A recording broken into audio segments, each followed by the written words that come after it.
Well, hi, and welcome to the 2022 HMG Live Global CISO Executive Leadership Summit. I'm Tom Hoffman at HMG Strategy, and I'll be your moderator for today's event. We're thrilled that you could all be with us today and be part of this program. I should mention that the content that we develop for our summits, including for the CISO Summit, is designed, in this case, by CISOs for CISOs. We focus on those topics that are most relevant to you and the topics that you want to explore, including our opening panel discussion on the evolving role of the CISO. Other topics that we're exploring here and also with our HMG advisory services include the role of the CISO in working closely with the CIO, the CEO, and the board of directors in making sure that they are communicating effectively on the top enterprise risks being faced in the organization, and to prioritize where investment should be made for cybersecurity programs. We couldn't do what we do without the support of our sponsors. And I'd like to thank Zoom for being our presenting partner for this summit. This event itself is being run on a Zoom broadcast. And I'd encourage all of you to come visit Zoom in the HMG Marketplace on their partner portal. So without any further ado, I'd like to get started with our first panel discussion, as we mentioned, focused on the evolving role of the CISO. If the panelists could please turn on their cameras and turn on their audio as well, that would be great.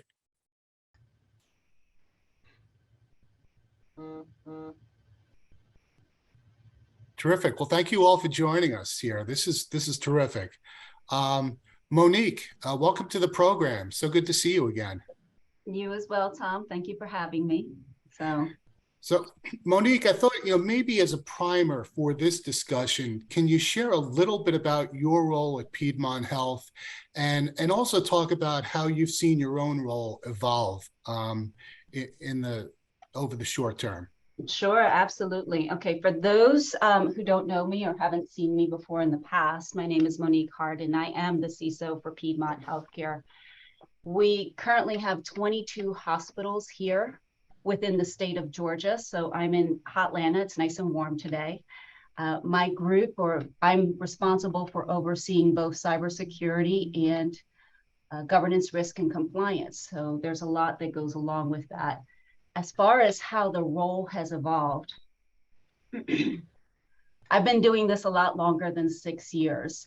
As a matter of fact, when I started back in the very early 90s, that was the day when a security person was thought of as the firewall administrator, right? That was the person you would go to in order to find out if you could do something on your network. And most of the time you heard the answer no. That has since changed, right? We've come to a time now where we're not asked to say no. At least hopefully we're not being asked to say no, but we're being asked, how do you do this? And how can we do this safely?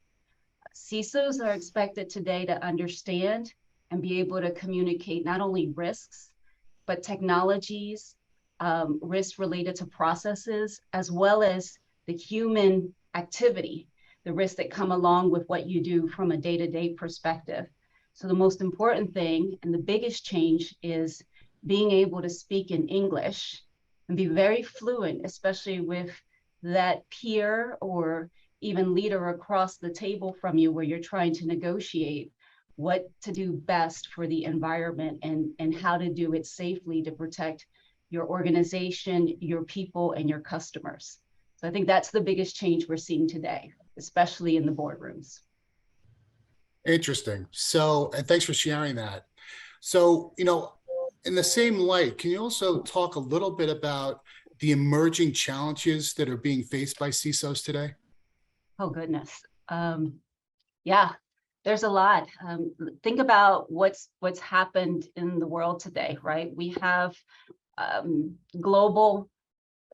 we have politics, we have global events, whether it's weather, anything that really affects us as humans from day to day, now that we're so technically connected, will affect what we do from a cybersecurity perspective as a leader.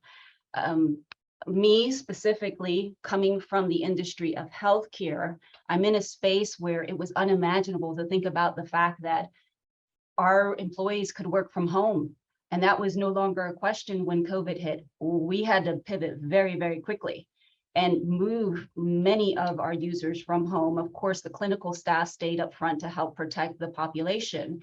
But we needed the network in order to support that clinical staff.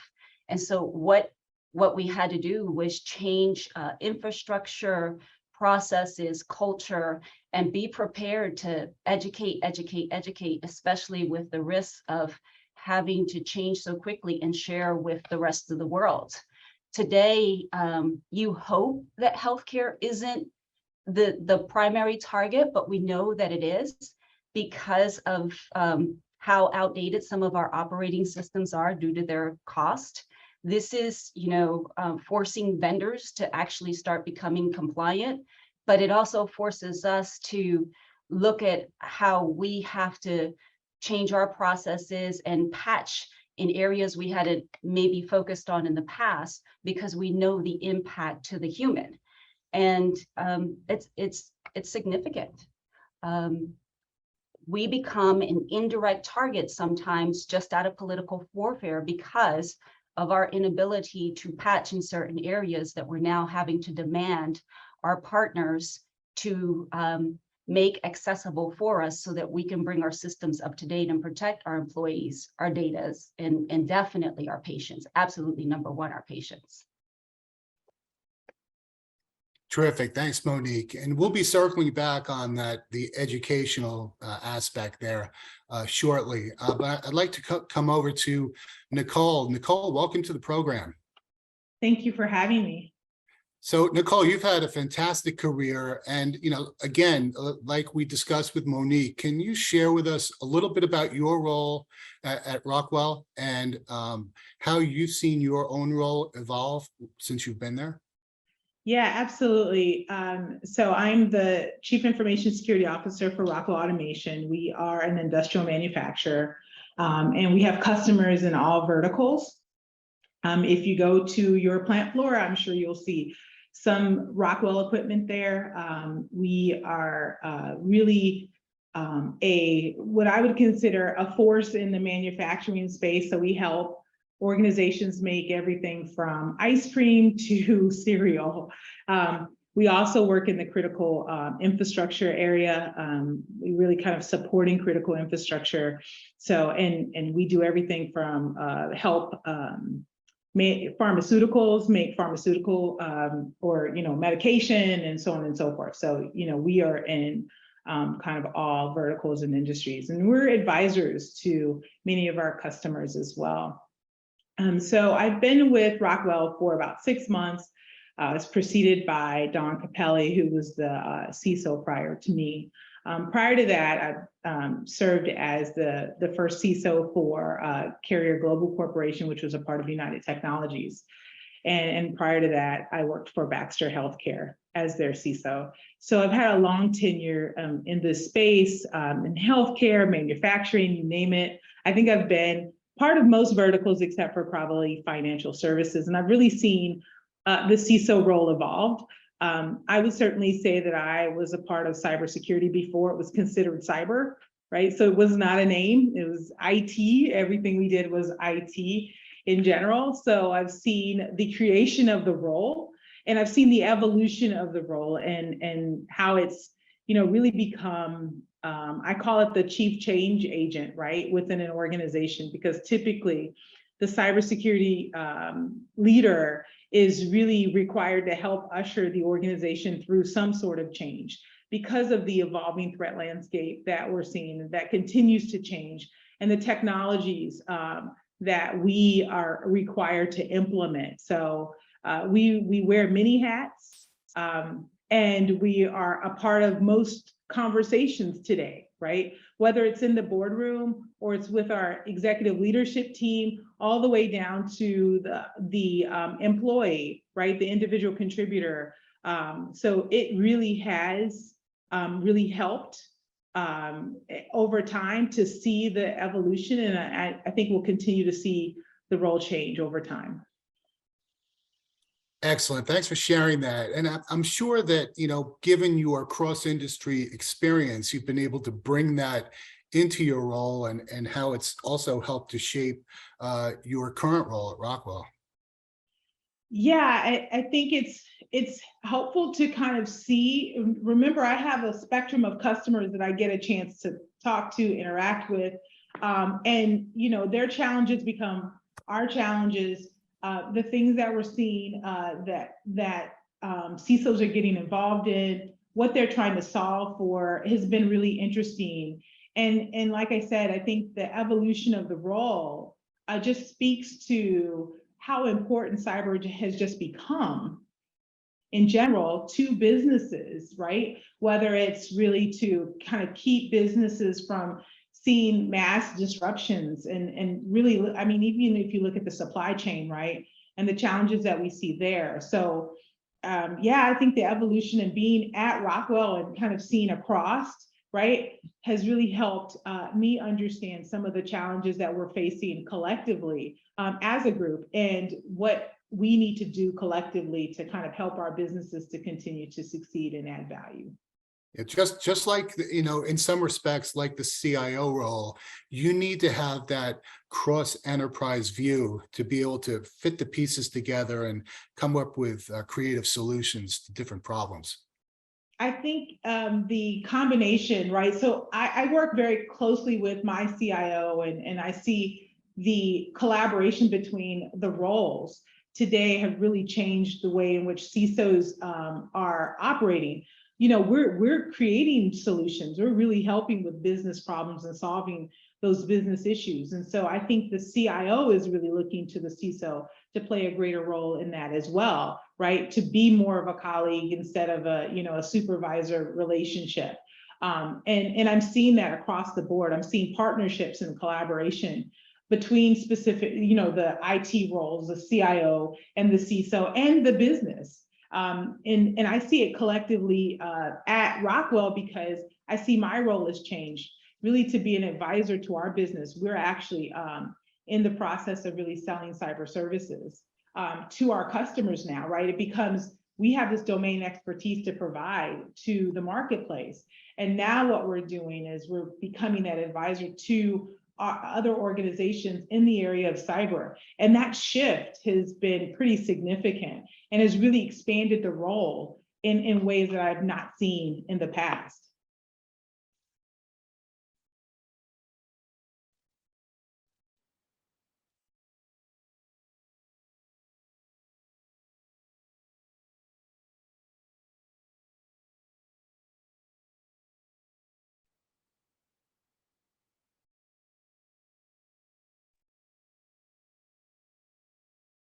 Hey, Nicole, Hunter here. Hello. Hi. I think we lost Tom. Okay. I was really following your presentation. I thought it was very clear. Fascinating that you're getting into cyber services. That makes so much sense, by the way, doesn't it? Yeah, it does. Again, like I said, our domain expertise in the OT space really positions us well for being able to provide additional support to our customers, right? And become that trusted advisor.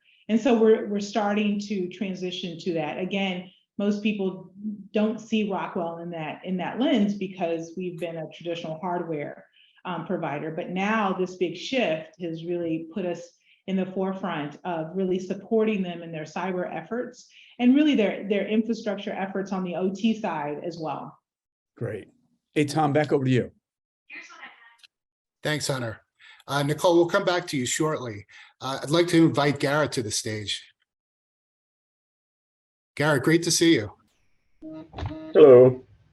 So Garrett, as Nicole and Monique had shared, would love to hear a little bit about your role at Serco and how you've seen your role evolve, not only there, but over the course of your career, some of the changes that you've seen occur. Well, My experience is my experience, so it's kind of a unit of one, but I'll speak to that. I've been here for about 5 years. We're a federal contractor, so we're going to be a little different than some of the other people and that you've spoken to here on this panel, and in regards to the verticals that they occupy. But our main customer, our only customer is government, predominantly federal, but there's a little bit of state and local there. So for us, what focuses the mind, I guess you would say, in regards to security is ultimately going to be a contractual requirement. So if the contract says jump, you ask how high, right? That's both good and bad. We always need to know what our cudgels are as CISOs, because there is almost always resistance to doing things correctly if it represents more work, if we're honest. But over the 5 years that I've been here, I've established a lot of programs where there really were just kind of smoking craters. It's something I'm very used to when I come into a company and I'll say, hey, do you have an incident response program? Nope, sure don't. No, well, that's where we're going to start. Okay, what's next? How about vulnerability management? You got that? Okay, let's tackle that. And so on and so forth. And doing it in such a way as to work with the natural flow of the organization and the business, putting it within the operational muscle memory, if you will, so that it isn't forced out of the corporate body like a foreign object, if that makes any sense. You're essentially saying, how can we do this in such a way as it's part of your normal daily duties or typical duties or whatever it may be, as opposed to interjecting something new, which is seen as, no, that's extra work. I don't want to do that. That's a bother. Go away. So that's really what I've experienced as far as my little world here. But I would say, even in the space that I occupy here as a working for a federal contractor, there is a lot of forced maturity. That's probably the nicest way I could put it. Coming from our customers, where they're wanting to see more and more in the way of higher levels of accountability via compliance and maturity models and organizational certification. I mean, I'm sure some of the other people on the panel are used to, having to have SOC 2 Type 2 reports in place or ISO 27001 certifications. But in the federal space, that's been a really new thing. Like I said, it's really just the contract as a forcing function, whereas they're going to external third parties to validate your posture. And it's a dynamic shift for us, really. And it's something that a lot of the people who have been working in the space are just not used to. So I'm trying to guide them through that and help them understand that security is everyone's responsibility, and it's not just a glib statement. I mean, it really is. I mean, we're in the business of risk adjudication at the end of the day, and we're all in that business, whether we're aware of it or not, and just trying to help people become more educated about, when not being the department of no, like I think it was that I think it was Monique said, but being the department of not that way. How about this way? Helping them solution more optimally with security as being part of the requirements, not just treating it as a bolt-on or ignoring it altogether. So, Well said. Thanks. We've had a lot of discussion with CISOs and security leaders in our community about what the reporting structure should look like for CISOs. And, to that end, can you share with us, as you see it, where should the CISO sit in the organizational chart for optimal efficacy? was that directed to me, Tom, or were you? It was, Garrett. Sorry. I am wildly passionate about this particular issue because I feel that org chart placement has a lot to do with maturity. And generally speaking, the lower one is down on the totem pole, the less likely it is that their message is being heard. So having said that, my answer is always going to be with as much autonomy as is possible, ideally reporting directly into the CEO. But I think we all know that sadly, that's still not the lion's share of what's typical. We still see the CISO is reporting into the CIO or the CTO. And to be honest with you, that has more to do with where InfoSec was kind of birthed or discovered, rather than that being an optimal place, because the CIO and the CTO, they have different missions than the CISO. The CISO's mission, the way I like to say it, is we are risk consigliaries. We are here to identify and point out risk and advise on it and take action on it as we are allowed to. Whereas the CIOs and the CTOs, they're trying to make the technical trains run on time. Two very different missions. And very often, one mission can easily be sacrificed for the other if one is reporting into the other, if you follow. At the end of the day, who gets to make the decision? And I'm, like I said, I'm very passionate about the fact that I want the board and the CEO to hear in an unfiltered way if I have a message to deliver that's maybe an inconvenient truth. And there's a lot of that in what we do. And we need to be able to hear it and say, okay, understood. We might not take the action that you want to take, but we hear you in an unfiltered way. There's no confusion about it. There's no misrepresentation. There's no he said, she said. It's just got the message. So I feel very strongly that the closer you are to the top on your reporting chain, the more effective you're going to be in getting your message heard. And then the action that takes place against that is going to weigh all factors. It won't just be security in a vacuum. We know this, but it will consider those things as requirements, along with all the other requirements that the organization has to execute its mission. So that's my 2 cents on it. Thanks. Yeah, that certainly makes sense. Garrett, I'll come back to you shortly. Monique, back to you. You know, as we think about security and we think about enterprise risk, there are so many different factors that play into this. Can you talk a little bit about how external events such as COVID or even political instability has changed your approach or could change the approach of the CISO to implementing and securing the enterprise? Sure.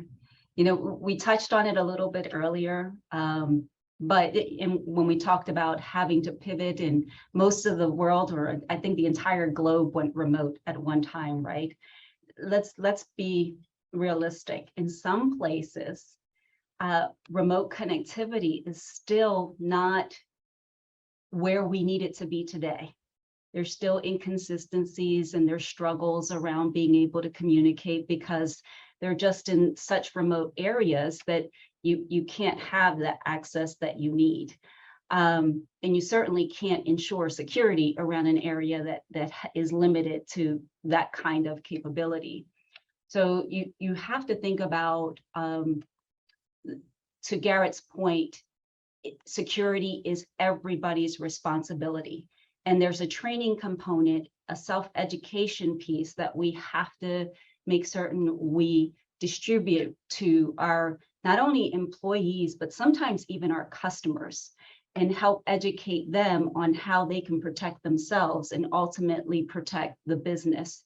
There's nothing worse than getting a call because you had to trust either an employee or someone else to use a personal device that you couldn't monitor 100%, and found that they put themselves in the compromising position. Now, you could probably protect your organization, but not necessarily whatever experience they went through.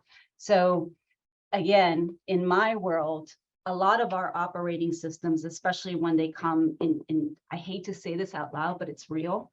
Those machines that help you with health are built to last, but the operating systems that they sit on aren't necessarily supported. So you have to find a unique way to implement it to make certain that it's protected. So that patient on the other side that we need to use it on is also being protected. And this is where we have to now force our partners, our vendors, to say, hey, you can no longer create something that I can't guarantee or at least provide some patching on, and make certain that when I'm sitting in front of it as a patient, let alone putting someone else in front of it, I feel confident that it's doing what it's supposed to, and it's 100% protected to give them the outcome that they came here for in the first place. Because of those outdated systems, Tom, I mentioned this earlier, we find ourselves as indirect targets, right? There's a war going on the other side of the country.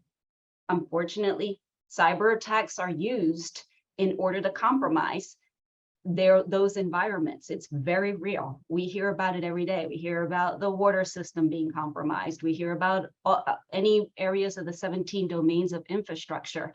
Healthcare is one of them. And if we can't keep our systems patched, or we can't rely on our first and last line of defense, which is us, the human, we've got to be able to speak to when we see something abnormal, then we're in for a world of trouble, which is why this is something that we have to make certain we continue to communicate and make it a daily part of people's lives, so that they are really focused on not, oh my God, this is my job, but I'm doing this because I care and it means something to me, and I want to make certain that I don't find myself in a compromised state, when it was as easy as, making certain to look at an email for an extra couple of seconds, or not answering blindly when that person calls and says, can I have your social security number? Or I'm the Visa card caller, right? So just education and finding easier ways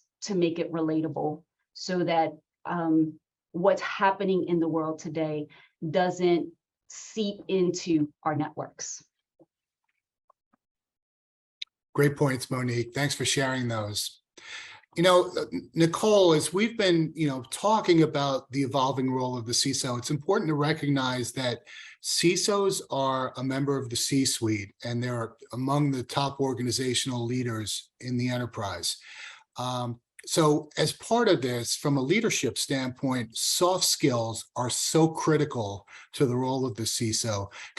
From your experiences, can you talk about the soft skills that matter most and what you've come to learn?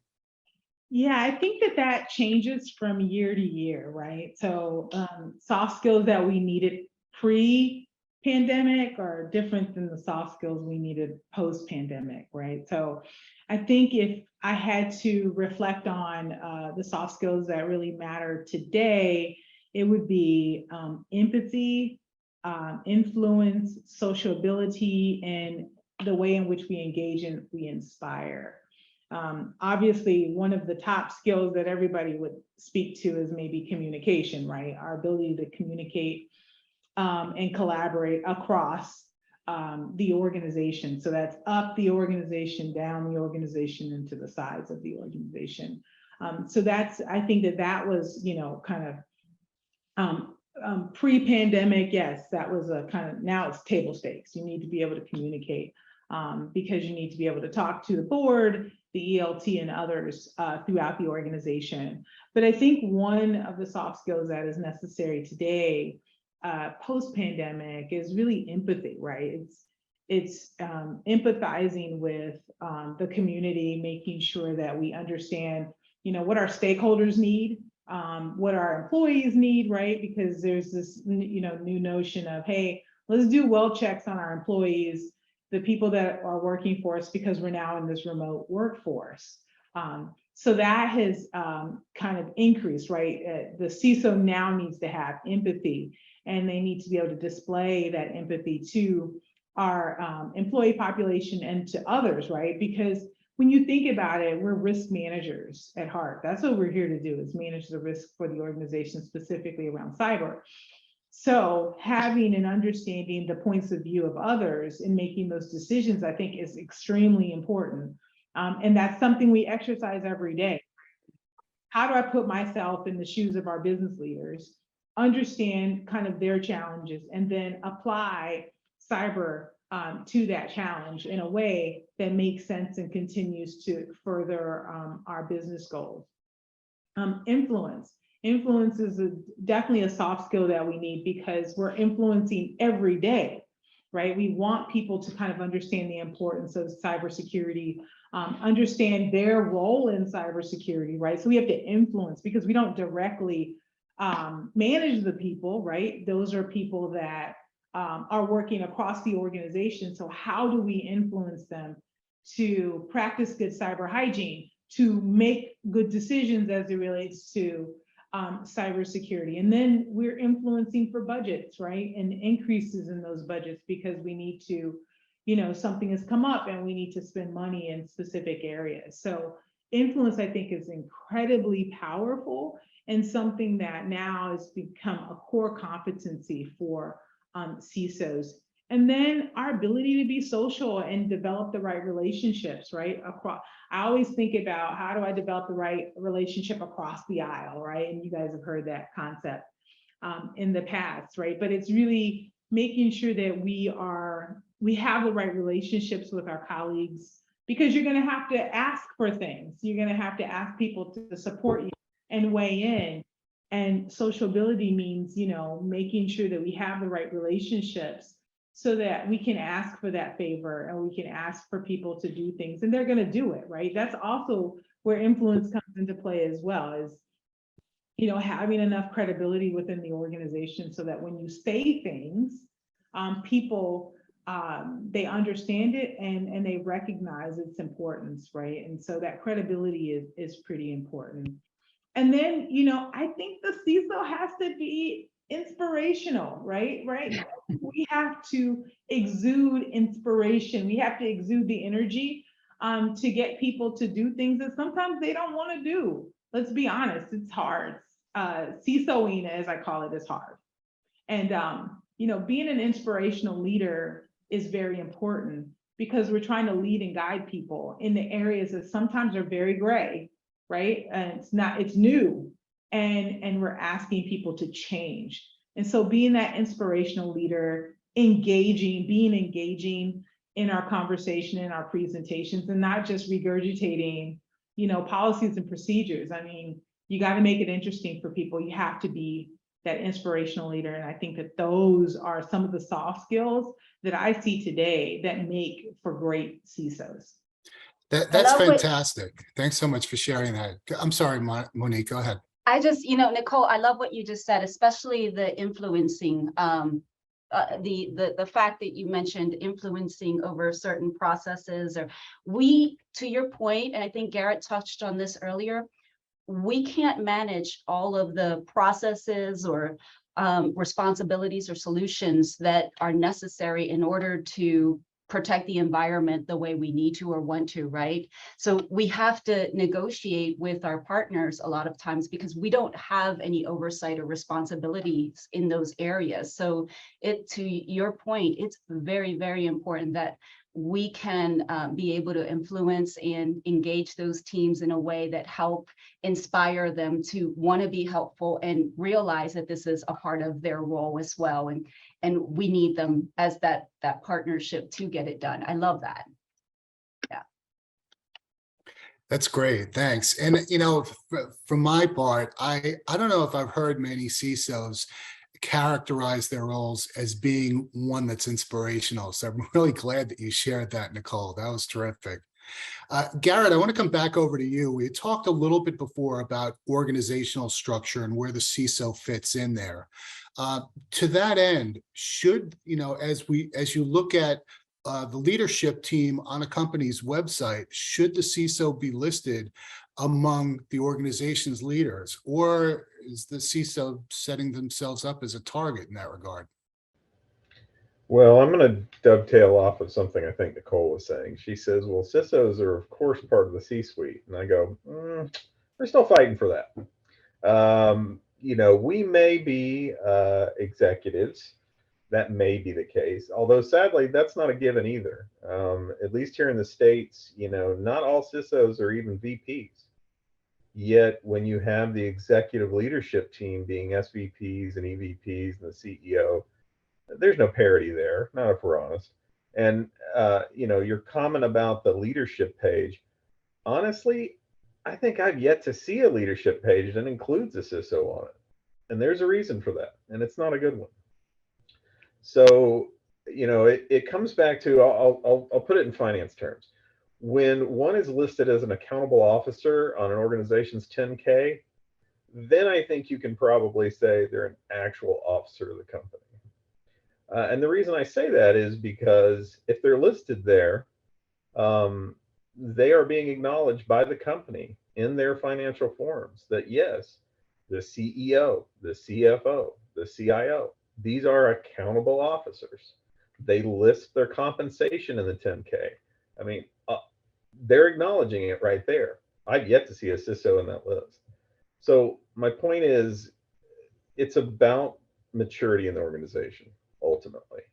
If the CISO is being recognized at parity with these other C levels, then good on you, company, because you're definitely in the minority, and it should be that way.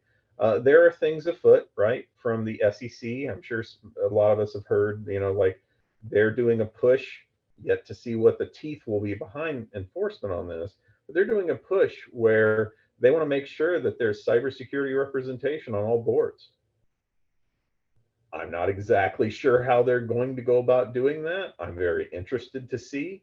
It's kind of along the same flavor as when they came out with SOX years ago, to try and prevent, Enron, the sequel or whatever. But, we're still on a journey to get where we need to be. And I would simply say that when we're sitting at the adults table of Thanksgiving, as per the meme/cartoon, then we're actively engaged. And I think Nicole mentioned before that she's being invited to these conversations, and that is so crucial, because if you're not a part of the conversation when solutioning's happening, when strategy's happening, I'm sorry, you're not part of the C-suite. You're just not. So it's something we're still fighting for, and we're not there yet. Not really even in a plurality yet, more or less a majority. So we need to get there. Great points, Garrett. Thanks for sharing these. So this has been a fantastic discussion. Monique, I want to come back to you. Any final thoughts that you'd like to share?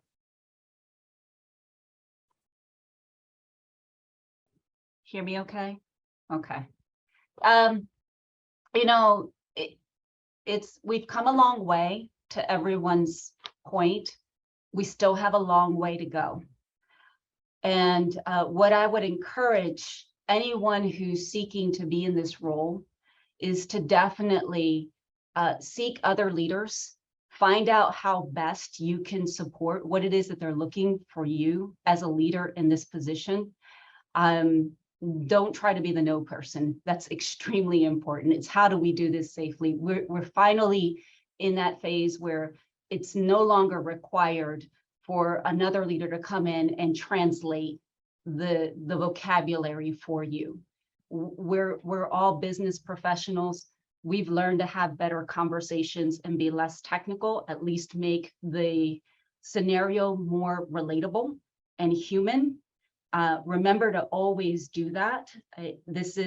You can translate what we do here every day to what you do in your home every day, and make it easy for people to support your mission and your goal, and ultimately give you that ability to do what you've come in the door to do, which was to make your employees and your company successful. So that's my advice. Thanks, Monique. Great advice. Thanks. And thanks so much for your insights today. Nicole, final thoughts you'd like to share? So I think that the CISO role is incredibly important and evolving. And so we have an opportunity to be a part of the community, right? I think that if you are an aspiring CISO or you want to be in this space, you have to be a part of the community, giving back to the community and helping to uplift the community. Very, very important. So we all have a role to play, right, in moving the needle, seeing where we've come, right? We've come a long way, and I have to acknowledge that, but we still have a long way to go. So everybody's participation is crucial in getting there. I do think being a part of the conversation and having hard conversations is necessary. being a Black female CISO, I have those all the time. And my goal is to continue to further advance the conversation so that we do play our rightful role in organizations. I think, Garrett, you brought it up, and certainly we're not where we need to be, right? But we all can be a part of that conversation to move the needle. And I think that that's, my focus is really helping the community to advance, being the right partner in the organization, and really helping to defend and protect all organizations when it comes to cybersecurity. So that's my mission. And I hope that my parting word is to be a part of the community and make a difference. Thanks so much, Nicole. This has been great. Really appreciate it. Garrett, you get to take us home. Well, yeah, the points made by Monique and Nicole are spot on. We have to speak in the language of business. If we find ourselves spouting acronyms, we've probably lost the battle there. Clearly, we need to keep in mind and remember our audience. We talk about education, right? And one of the main things in my educational background that I've learned is you've got to speak to the exact audience you're speaking to and able to communicate and get that message across. So when we speak to the board, when we have opportunity to speak to the board, we have to speak around the language of liability. When I'm speaking to legal, I have to speak around terms of material impact. When I am speaking to contracts, we speak very specifically about the language that's in clauses. And that's what you do, right? It's got to be relatable. And I think the point, even though I've been rather fierce in my opinions here on this call, is we still have to establish and maintain rapport with people throughout the organization. It is absolutely key and critical that we are master communicators in what we do, and that we understand the pain points of those in the organization that we are establishing and building rapport with. There are plenty of times when I reach conclusions and compromises that I do not like. I do not like them, but I understand that they are what is necessary in order for us to move forward and achieve the most good that we can. That's tough, right? But we have to do it. So I agree with everything that's been said on panel, and we just have to continue to press in and remind everybody in the organization, we are truly here to help you. We're here to help you do what you need to do in the most secure way possible. Fantastic. Thanks so much, Garrett. Well, thank you, Nicole, Garrett, and Monique. It's been a great discussion. Thanks so much for all the insights you've shared. And Hunter, I'll turn it back over to you. Great panel, folks. Loved it. So looking forward to seeing you again in person soon. Thanks, Tom. Hey, next up, we have Gary Sorrentino. Gary's the global CIO of Zoom. Gary, welcome to today's digital summit. So good to see you, my friend. We're going to talk about how total digital experience is shaping your digital transformation roadmap to meet future business needs and more. I mean, Gary, we sent everyone home 31 months ago. Now everyone's coming back, and it's a different world, right? I would agree with that. And thanks for having me, Hunter. I think we have to look at it this way. The employees we sent home, ourselves included, are not the employees that are coming back. They're so much more empowered. Think about it. Think about over 2 years, what they figured out. They figured out how they want to work, when they want to work, and where they want to work. And they've put together a model that makes them successful. And success is different today than just 30 months ago. I thought Nicole framed out brilliantly around leading with empathy and listening and inspiring and being that world-class communicator. I mean, it's almost a whole new lexicon. It's not almost, a whole new lexicon has evolved, right, Gary? Well, I think leaders today, they have to understand the challenges that everybody went through during the pandemic. They have to have empathy for them. They have to understand they're returning from 31 months of childcare, 31 months of elder care, 31 months of being able to work on things during the day other than just their job, and also how to be productive. And so we've rearranged our life. This wasn't a 2-week exercise like everybody thought. In 31 months, you change the way you work, the way you think, the way you want to work. And that's why we're hearing about the Great Resignation or the Great Equalizer or quiet quitting, different things like that. They have established themselves as a different force. I think businesses before the pandemic, we built it. You come to the office, you work. That's it. That's the way our parents work. That's the way their parents work. And the pandemic gave us a chance to challenge the norm, increase productivity, and actually think about ourselves in the mix. We're not a clone. We're not everybody who gets off. I worked on Wall Street, they'll walk in the building, they all look the same. Now you walk into Wall Street, they all look differently. They think differently, right? And their demands, and I said the word demand on purpose, their demand of what they want from that place that they work is much different than it was 30 months ago. And they're willing to walk away from it if doesn't meet what they need.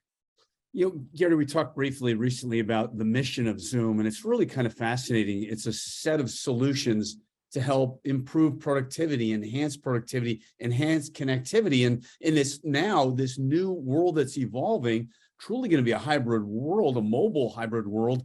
How do you see Zoom helping people stay connected and increasing productivity on that total experience? So when we used to talk prior to the pandemic, and even during the beginning of the pandemic, Zoom was this killer meeting app.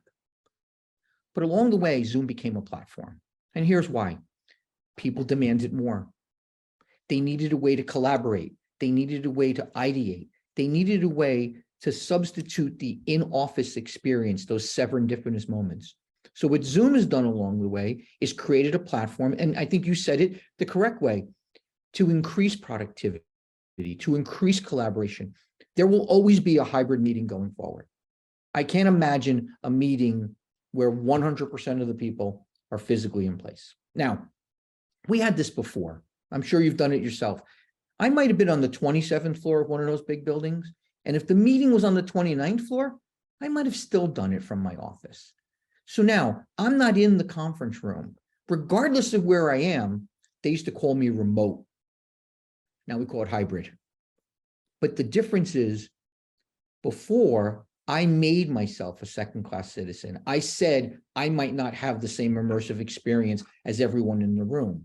Today, I want to be able to work in a hybrid fashion, and both sides of the conversation have to have parity. And that's where Zoom comes in. They put in features like Smart Gallery. They put in features like meeting analytics, Zoom IQ for sales. We put in whiteboarding. These are features that we put in and functions for people to be able to keep that parity and that equalization.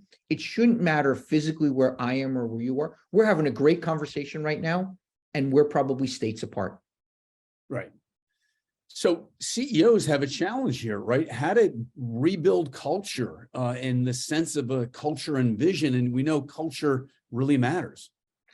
Yeah, I have this little saying. I know we talked about it the other day. I think there are two ways people are coming back into the office, and part of it is about culture. Part of it is, well, I'll give you the end line first. It's about magnet and mandate. So let's talk about that. Magnet. CEOs who have looked at their organization and said, how do we reconfigure those places where they go so that when an employee wakes up in the morning, he says, today's a day of quiet thinking, 14 Zoom calls, 8 emails to answer. I'm better off right where I am. Tomorrow is an ideation session. I want to be collaborative. You know something? The resources at that building that I used to call work, because now it's just a space, but that building that I used to go to call work, I'm going there today because they have tools and they have places where I can collaborate different than I'm doing it from home. We call that a magnet. Building an environment where your employees get up in the morning, and for today's type of work, and a bravo to the companies that are supporting the employee to be flexible in deciding, they come back into that space, and it's a whole new space, completely redesigned from when it was before. Then we have the other side. Let's not change anything. Let's just send out an email, say you got to come to work 3 days a week, got to come physically into that building 3 days a week. And we get to interview people all the time. And I think today, CEOs have to think about the message that they're sending in each of those.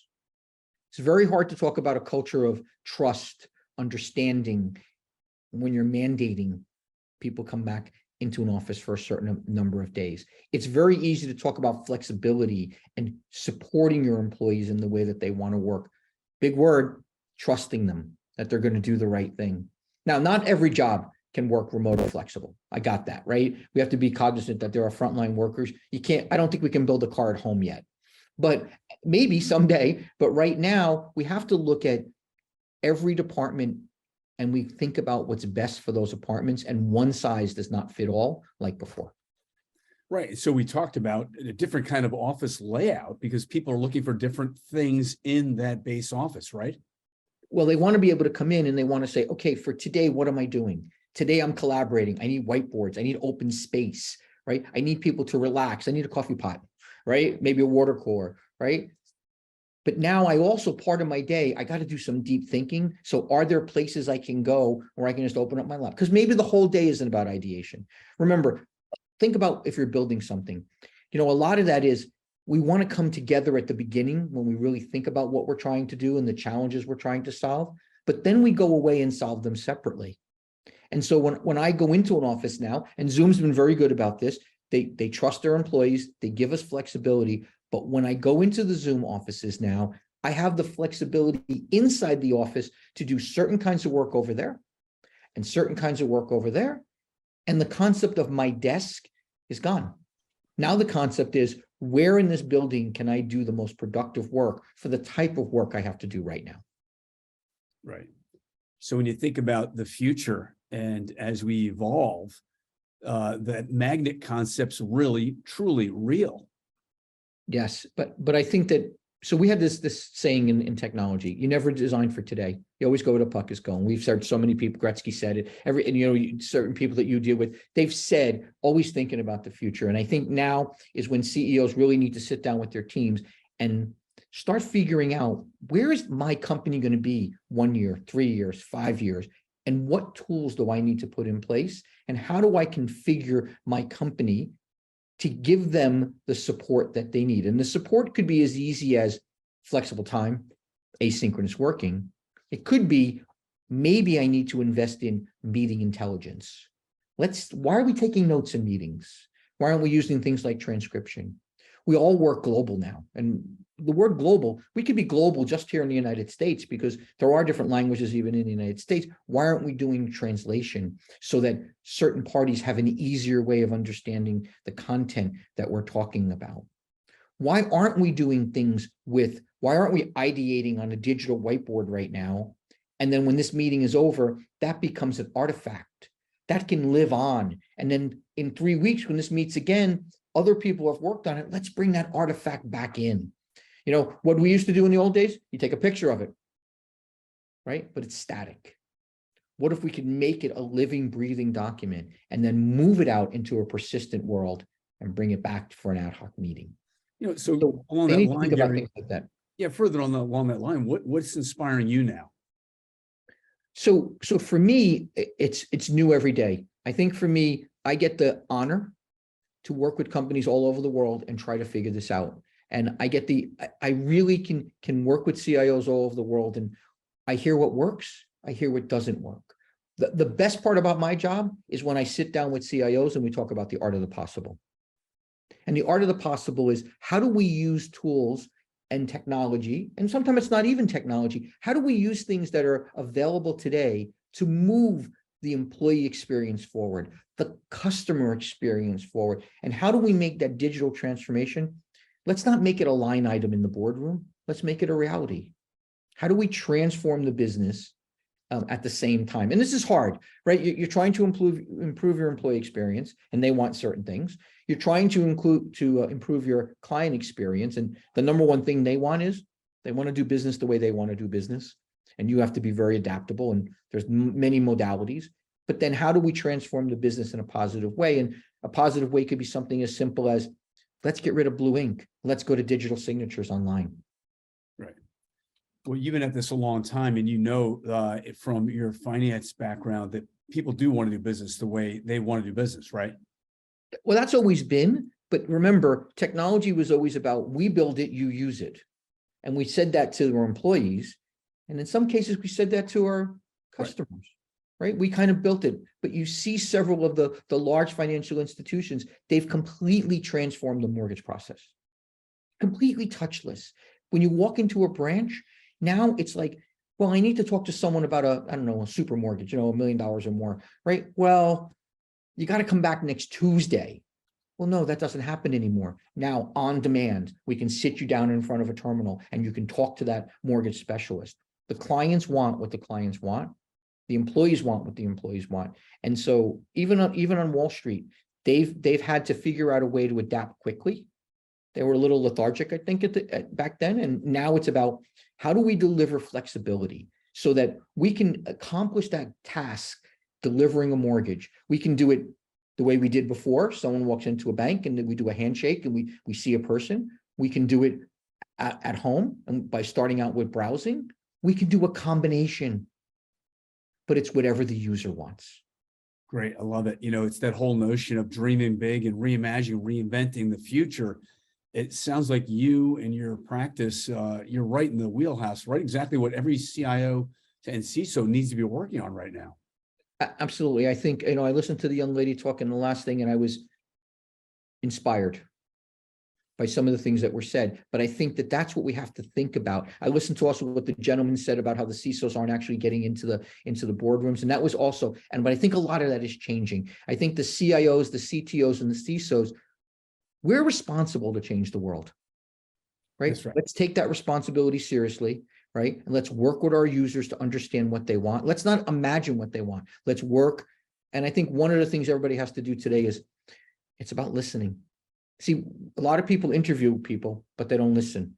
And today it's really about listening to what they want and then building it that way.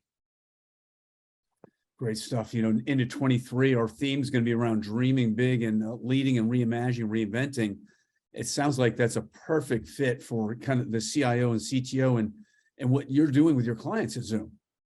I think so. I think, like I said, the art of the possible is I don't want to talk about today, it's gone, right? I don't want to talk about tomorrow. I want to talk about what's your long range plan? How can we be involved? The other thing is it's about, don't always think you need something new.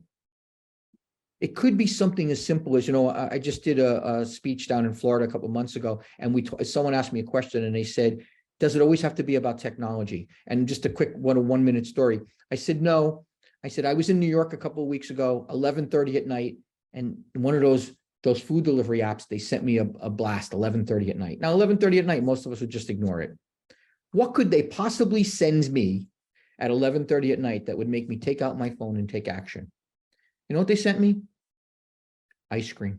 2 words, right? And when I opened it, it said 2 quarts of ice cream at your door by 12 o'clock. Right? I had to call the gentleman and I said, how did you do this? And he said, I empowered my employees to come up with great ideas using what they have. And all they had was just a blast. He goes, you can't believe the amount of orders we got. So it's not always about finding something new. Sometimes it's just finding what you already have and using it in a different way. Great stuff, Garrett. Hey, great to see you. How can people follow up with you at Zoom? Easy. I tell everybody it's gary.sorrentino@zoom.us. Please just send me a note. Excellent. You have Zoomtopia coming up as well, right? At Zoomtopia coming up on the 8th and 9th. That's big. It's a great 2-day event. I know 2 days is a big imposition on people's time. So I will tell you, Eric's keynote is the one not to miss. That beginning 1 hour with Eric's keynote is going to really show you what the future of Zoom is going to look like. Some of the things we're thinking about. Yeah, we got a couple of things up our sleeve that are going to be really cool coming out. So either contact me, watch Zoomtopia. We're always available here to help. Yeah, either in person or online, right? So that's a good one. It's going to be a hybrid. There's going to be many people in San Jose in person, and then a large audience virtual, but we're going to run it on Zoom events as a hybrid event. Gary, thanks so much for your partnership and friendship over the years. And we really appreciate Zoom, what you guys have done through the pandemic and what you continue to do in innovating and dreaming the possibility of the future. Great. Thanks, Hunter. See you later, Tom. Bye. Thanks. Nice job, Garrett. Okay, Matt, over to you. Or Tom. Yeah, I'll pick it up here. Thanks, Hunter. Thanks. Gary, great to see you again. So I'd asked the open source panelists to turn on their cameras and turn on their audio as well. So this discussion is to me is fascinating. We look back to December of last year when the Apache Log4j vulnerabilities were first disclosed. And, since then, we've seen tens of thousands of Java packages that have been impacted by this. And it shows and reveals for us, that the long tentacles that that the software ecosystem and that open source has potentially for each of our organizations. So I thought as a starting point, Kevin, I'd like to introduce you first.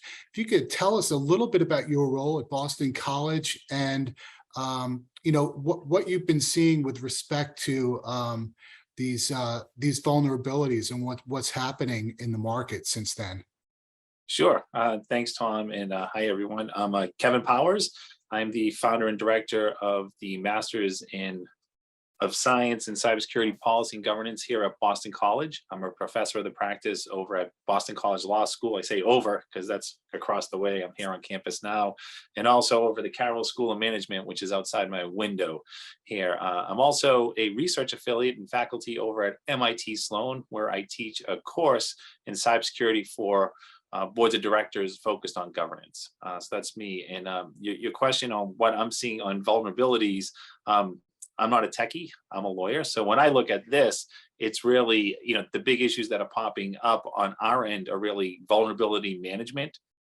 How are companies or how organizations, government or otherwise, how are they putting programs together and how are they addressing this and working it the way they need to, specifically strategically? What you see is a lot of policies in place. Folks try to follow those policies, but as we know, cybersecurity is all about risk and it's about risk management.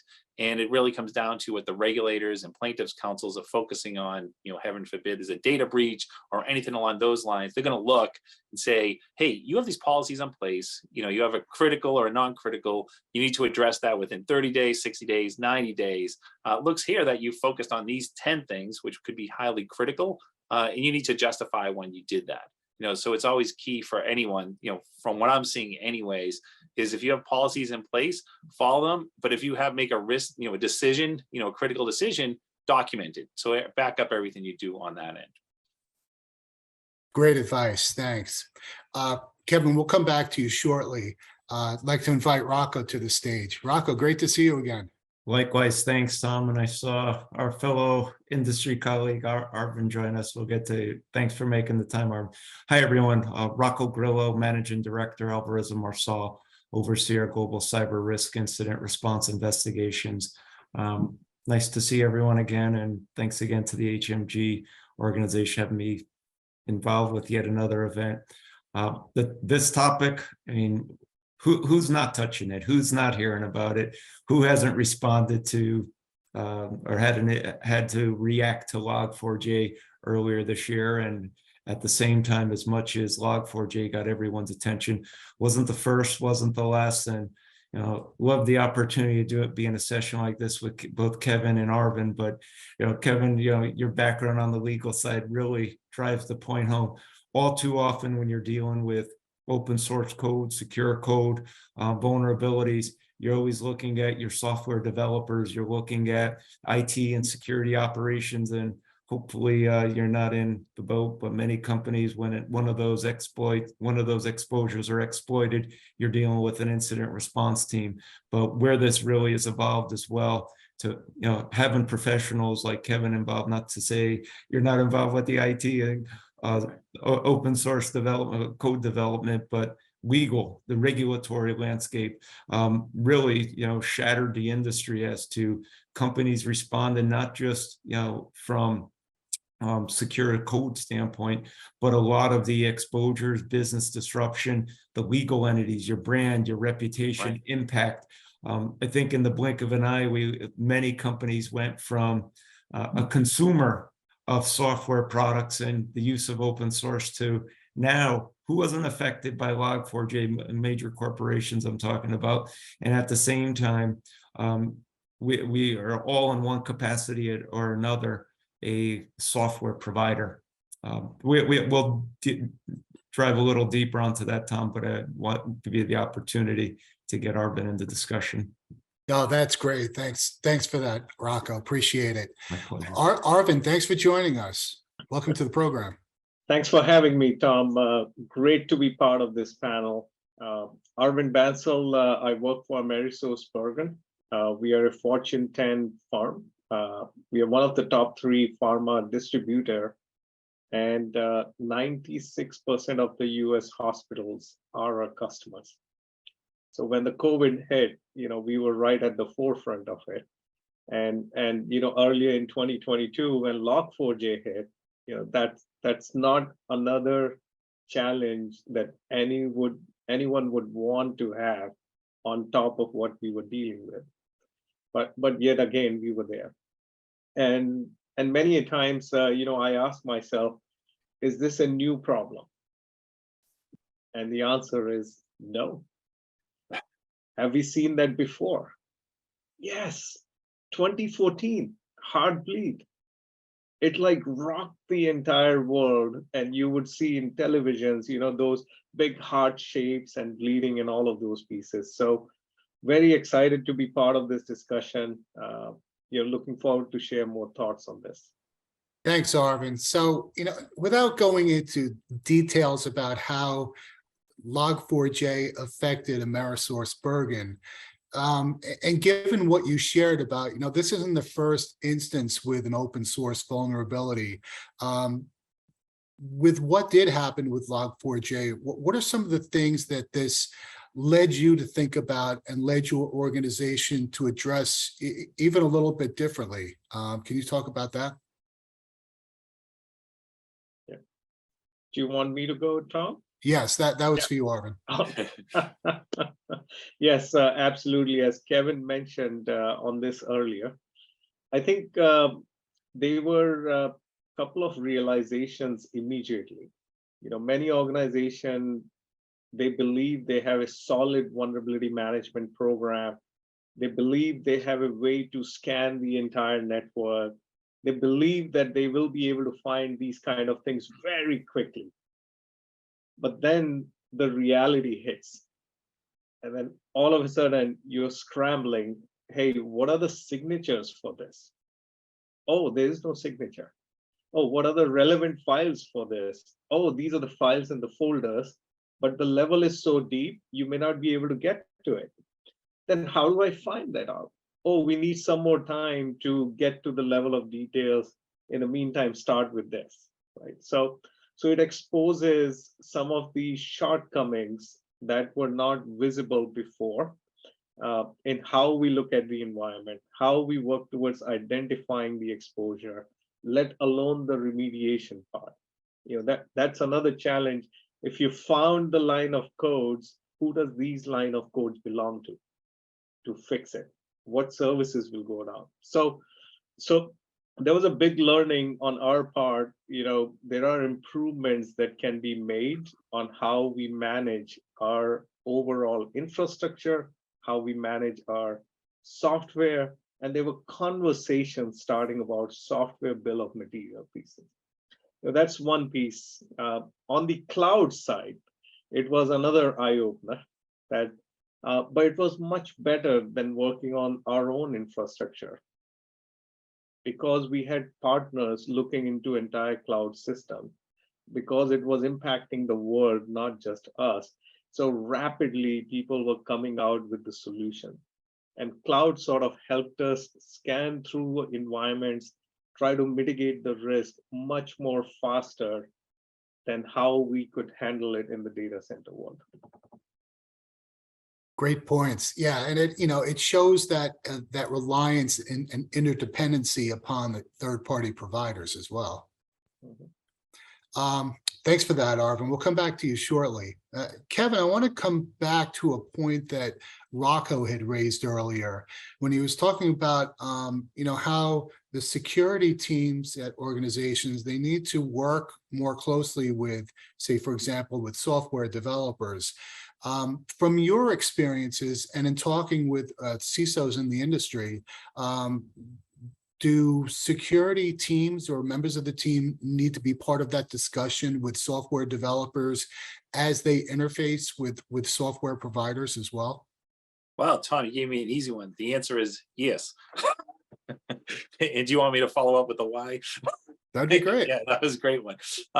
No, Tom, yeah, I agree 100%. It really, looking at things now where we are, security has to be something security first, no matter what you're doing. You can't rely on the developers, they're great at what they do, but they're not thinking security, right? They're thinking efficiency, they're building out the code, and they're working with open source code. And when they're working with open source code, you don't know what's there. There's no warranties, there's no security involved in it. There might be some, but the key here, when you're working with all of this, is to make sure that the security teams involved, they're working hand on glove with the developers. And another key component of this, taking it in, I think it's important to have the business side of the house involved here too, so they know what's going on with the IT, working with the developers while they're building a program, okay, not just focused on security, but it's efficiencies to get their job done. So they understand that why security is involved. And then if there's funding needed, you make the business case that, hey, we're using this type of development, this software, we have to make sure it's secure, because if it's not, you might be able to do your job, but eventually the whole operation is going to go down because it's not secure. Sure. Yeah, that makes perfect sense. Thanks. So Rocco, just to dig into this a little bit deeper, as you're working with clients on these issues, are you finding that they need to work or coordinate more closely, not only with IT and software development teams, but also say with legal, with procurement, other parts of the organization? No doubt, Tom. It's a great question. That's why I even said at the beginning, typically working with CISOs and cybersecurity experts like Arvin, but to be able to do a session like this at the legal side, many times, the business isn't focused on it. As Kevin was saying, well, guess what? Log4j made everyone take focus real fast. Because again, I think there's a number of ways you can tackle this. You look within your four walls and the way that you're conducting business. You're taking open source, and again, critical to a number of organizations. But the one thing that companies need to understand is when you're using that as part of your service, and again, I don't mean as product or service. When you say it could be a bank, you can be a healthcare organization. When that becomes part of your fabric, even though it's open source, you're responsible for the quality and the security of that. And when you open it up to your clients, your customer base, whatever it may be, all of a sudden, it's not just about secure code, it's your brand, it's your reputation. And one piece we've talked about a lot over the past in HMG sessions, that third-party risk management side of things. I like to say you can outsource the function, but you know who owns the risk when that piece comes in. And it really grows into multiple tentacles, not just Log4j and potential open source and vulnerabilities you have in your four walls. But what really makes this complicated, not just Log4j, any open source solution, your third parties, you can do everything under the sun. And I know people like Arvin and our clients were all working 9 to 5, taking Fridays off and Log4. That's a bad joke, but say that in jest. But I think to that end, you can do all the patching, update those applications that don't have as much scrutiny as many of them do. But at the same time, the big challenge, the Achilles heel, are all those third parties. You can go out, and I'm sure Kevin, you and your colleagues in the legal profession were busy as much as you can have your IT security teams patching, looking what's in your four walls, but now you've got to pivot to those vendor agreements. And as much as you can attest to what's in your four walls, you're relying on those third parties. It's great that they signed the contract. How do they know? How do you know that every one of those vulnerabilities has been patched? So it continues to evolve along those lines. For clients, Tom, I mean, again, we help clients from an advisory standpoint, but 50% or more is on the response side. A number of companies, a lot of companies were conducting threat hunting. While you can apply those patches, you don't know what you don't know. And those are the pieces where companies are really scrambling around the clock to identify potential exposures or vulnerabilities that were exposed. Thanks for that, Rocco. Great stuff. So Arvind, just to turn this discussion a little bit, as we talk about third parties, we talk a lot in the HMG community about the difference between partners and vendors. And, through your experiences, what have you found in terms of the type of support that your truly trusted partners have been able to deliver to you? Because we can't do everything. Our security teams can't do everything. So we have to rely on our partners to be able to help us out, correct?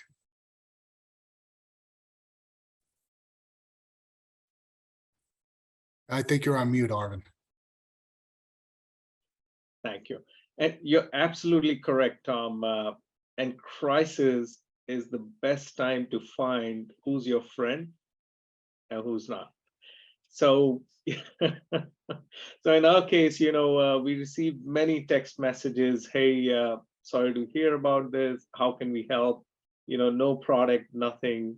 And there were many partners who were sending us intelligence, who were sending us some of the tips and what they found, etc.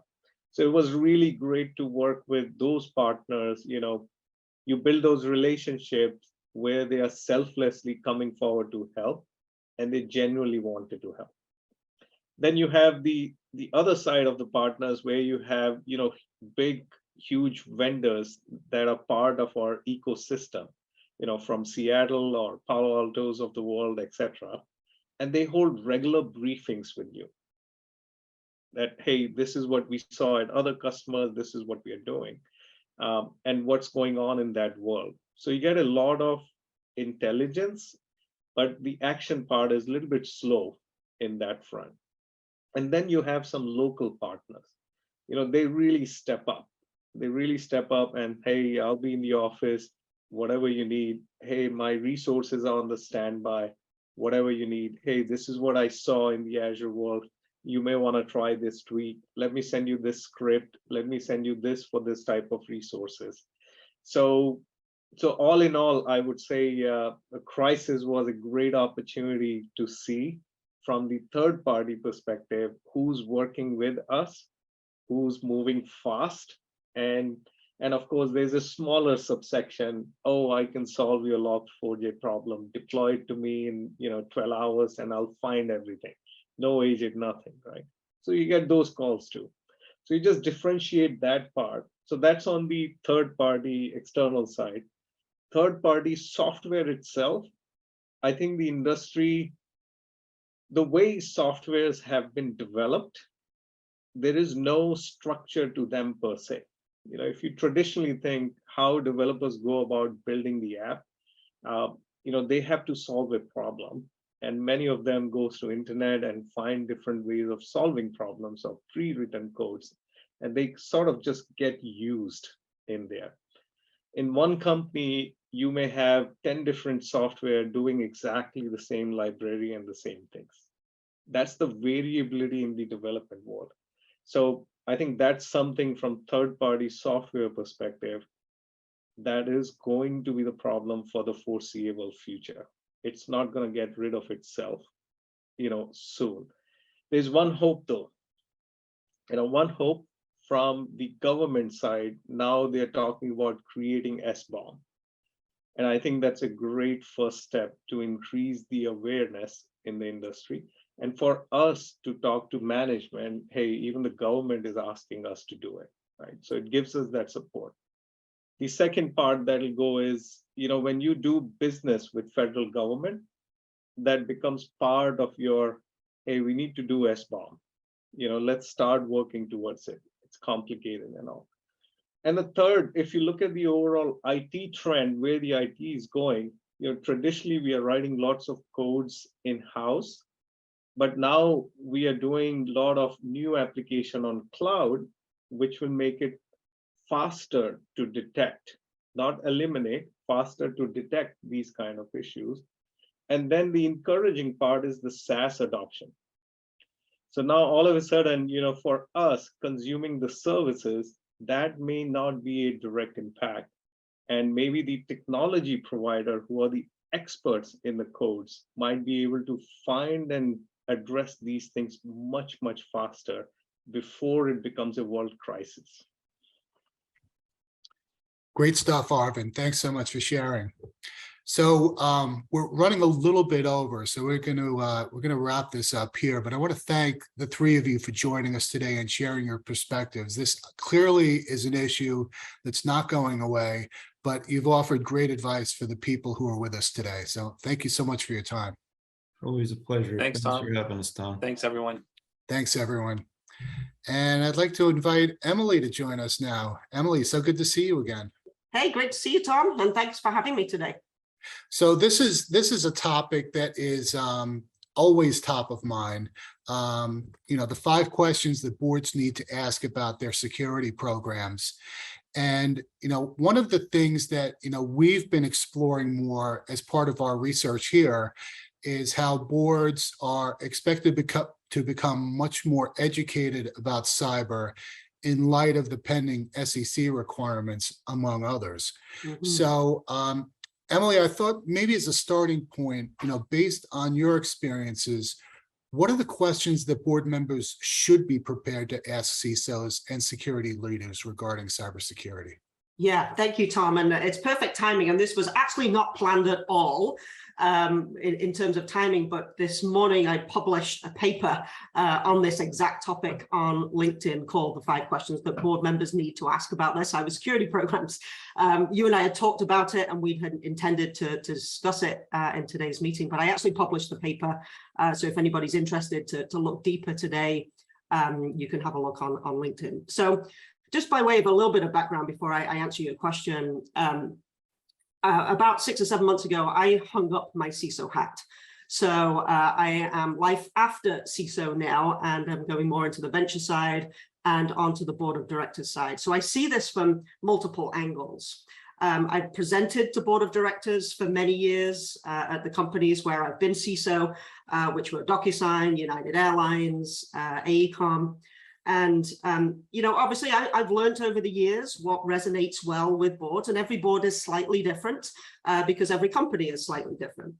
On the receiving end, I also serve on 3 boards. One of them is public, which is NortonLifeLock, and 2 of them are private.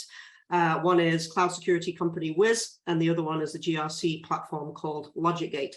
So on the receiving end, again, what I expect and what I ask from the management teams from each one of those companies is also very different because each of those companies are very different and have different needs. But over the years, many board members and executives have asked me, Emily, how do you even, I'm not a technical board member, I'm not a technical executive, how do I even know what questions to ask the CISO so that I can get some clarity on whether or not my security program is successful and efficient and tackling all the things that, as a board member, I'm responsible for. So this is why I decided to write this paper, because I've been asked many, many times over the years. So I decided to actually write it down. And I boiled it down to 5 questions, which are by no means meant to be a structure or framework for an entire security program, but they are meant to be starting points for conversations in the boardroom to make sure you're having the right level of discussion. The questions are, I'll tell you what they are first, and then we'll dissect them just a little bit. What matters most to your company and why? The second question is, where is it? Where is that stuff that matters to you the most? The third question is, well, how are you protecting it? How are you protecting the stuff that matters the most to you? The fourth question is, where am I most vulnerable and at risk, especially as it relates to that first question, the things that matter most? And then the last question is, how prepared am I for when something goes wrong? And if we look just a little bit into each of those questions, the first one really is the anchor for the rest of the questions, and it's different for every company. Every CISO has the challenge of understanding what matters most to their organization, because that drives priorities. I'll give you an example. When I was at United Airlines, the things that matter most, of course, credit cards are important, passports are important, all the PII is important. But the thing that drives a security program at an airline more than anything is safety. So anywhere that you could potentially have any cyber impact to safety was the #1 thing that you were, of course, going to prioritize in terms of work. company I worked as a CISO called AECOM. They're a critical infrastructure engineering architecture company. The things that mattered the most for that type of company were the blueprints and drawings that were sitting on the networks that, if God forbid, got into the hands of terrorists, really bad things could happen. And then at my previous company, the last company I worked as CISO for DocuSign. Most people are familiar with DocuSign, of course. Their business is their customers' data. So if something happened to the customer's data or something happened to the platform itself, then obviously that would have not only great impact to DocuSign as a company, but also to the customers. So it's always important to anchor everything in that first question. I spend a few minutes on that because I really truly believe it helps security teams drive the priorities, and it allows the conversation in the boardroom to have the context that you need, as opposed to just talking generically about vulnerabilities and generically about risks. When you can anchor them in the things that matter the most to you, it adds a lot more meaning for a board member. Great stuff. Thanks so much for sharing this context. Great questions too. So, slightly different way of looking at it though, these are the questions that board members should be asking. What questions should CISOs be prepared to answer? Not necessarily the same five. Yeah, no, not necessarily at all. I mean, some of the probably most prevalent questions I've had as a CISO from board members are around preparedness, in particular over the last few years around ransomware preparedness. And that topic, for me in my former couple of companies, certainly we've had dedicated sessions specifically on ransomware preparedness. Because the topic, it warrants a deeper discussion. It's not just about disaster recovery and business continuity. It's not just about data backups. It's about the platforms, the services, the technology that if compromised or bricked in some way would have a major impact on your organization. But then it also goes deeper into the legalities of not just the reporting of an incident like this, but how do you deal if you are being held to ransom? How do you actually deal with that? I know for me personally, we've always partnered with third parties to have them on retainer should we need those kinds of services. We would never get into a situation where we would be negotiating with these criminals ourselves. But you have to have the conversations around what your policies are and how prepared you would be. So ransomware preparedness has always been top of mind for many of the board conversations I've had. I think, to be fair to board members, another conversation and question that I've had a lot is, are you getting everything you need in order to be successful? And there's the opportunity for CISOs to say, to strengthen the partnerships that they're having with the other teams by giving some examples of the great partnership that you're having in order to make progress. Or on the reverse side, air your concerns as to where you believe that there isn't enough oversight or there isn't enough investment, whether that be in time or dollars, because the board can be your biggest advocate in those matters. But and as professionals, obviously, we know the level of conversation to have there, but quite oftentimes board members will ask, are you getting everything you need in order to succeed? And we should seize the moment on that and use that as a way to get deeper oversight from them. Great stuff. Thanks.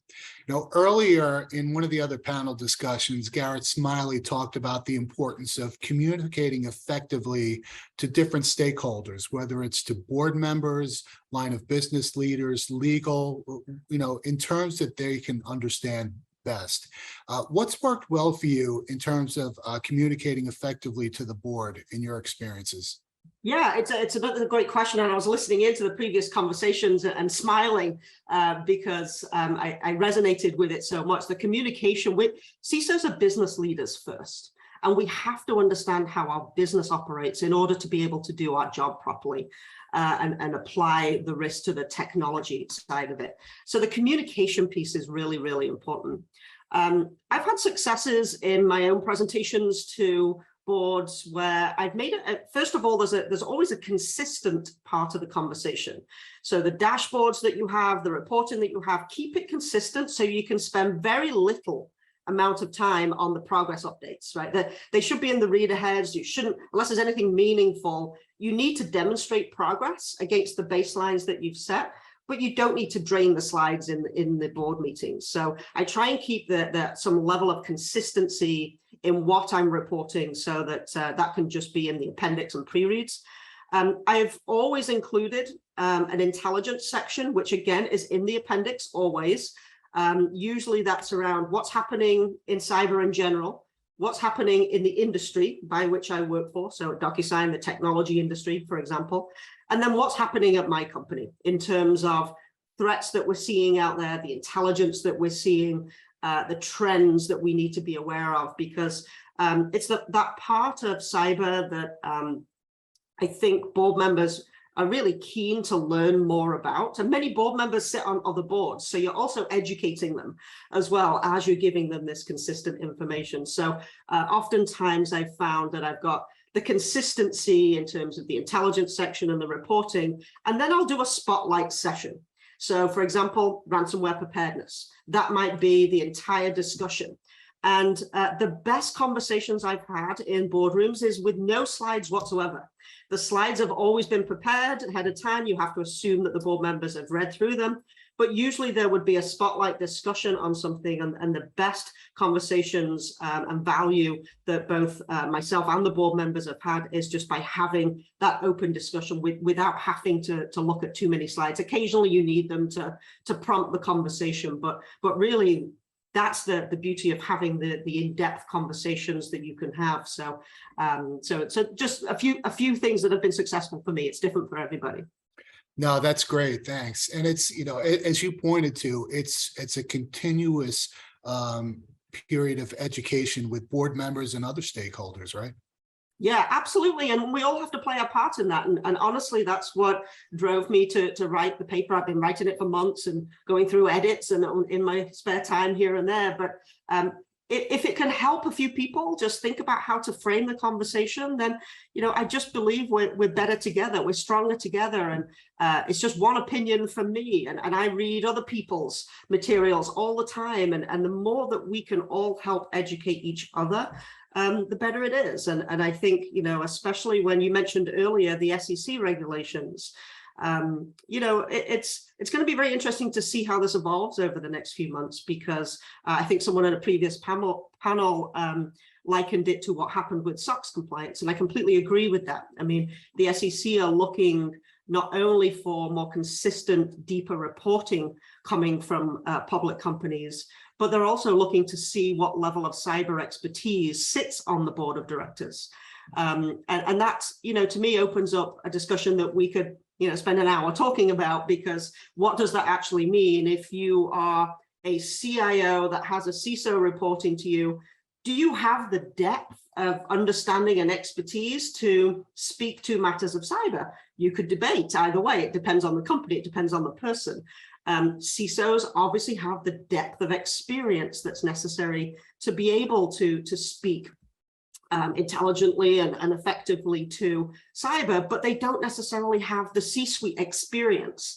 When you join a public board of directors, you're not expected just to give cyber expertise. The expectation is that you understand how a business operates and how a C-suite operates, so that you can add value beyond just that of cybersecurity. So it's a topic that will, I'm sure, unfold more over the coming months, and we're all watching it very carefully, because wonderful opportunity for CISOs to get some deeper expertise and also influence within the boardroom from the other side of the table.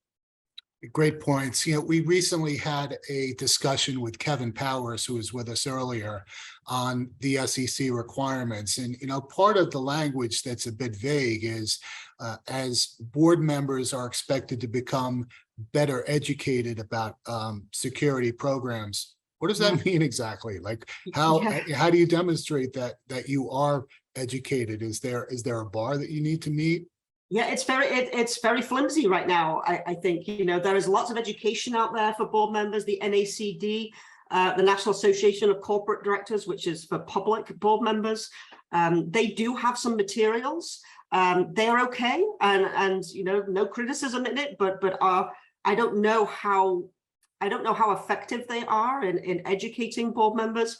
I can tell you that as a board member for a public company, one of the things that we did fairly quickly at NortonLifeLock was to stand up a cybersecurity and technology committee. Normally, it's the audit committee that provide oversight to cyber and compliance, and there's definitely an aspect of that. But if you really want to go deeper into the program and have a committee that is dedicated to looking at not just cyber, but the technology strategy as well, this is a theme that you're starting to see a lot more public companies who are now starting to have beyond the 3 regular committees of the audit committee, nominating governance committee, and the comp committee. Now they're standing up a cybersecurity and technology committee.